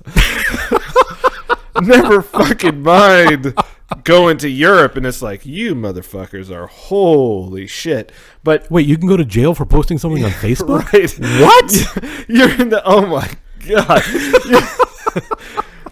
Or even Canada, which is not that far from here. But you in the rest of the country, and I mean, and even coming from Nevada, which is a relatively libertarian state, you feel like you're way out there, and so it's this dot, this tiny point of libertarianism, and you get here, and that point really expands out, and you get to zoom in on it, and you see, wow, there's a lot more going on. I guess we all coalesce with each other when we're isolated.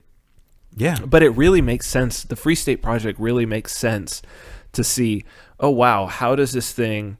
Because I respect, and I mean, there are people who's, take my kid to their kid's birthday party, and they're state reps, and we talk about that, and it's like, and they know I don't vote, and I know that they're running for office again. Yeah. And we can still interact with each other and trade some crypto and do whatever, and it's pretty magical, man. It's awesome because we're all kind of going for the same sunset in the distance. There's this idea that things could really be better. Now, is it going to be better if everybody is a hardcore anarchist? No. We have to have variety. Well, that's the humility, isn't it? Like that's what it really. It's weird when people come in who are libertarians and who have not. So I moved here having had quite a few long time interactions. Like coming out, speaking at Pork Fest, speaking at Liberty Forum, speaking at Free Coast Fest, and interacting with those people then as friends, becoming friends and interacting. It's interesting when people come here and then interacting with them and seeing how out of key they are with everybody that's here, and seeing how sort of combative they are. And it's an interesting experience for sure. And I don't know. I mean, I think being here has made me, and interacting with the people here has certainly made me come around to the idea that, at least within this experiment, there may be some room. I don't know. I have not yet been able to bring myself to vote. That's okay. But see, I think that's great, because you can not vote, and that's fine.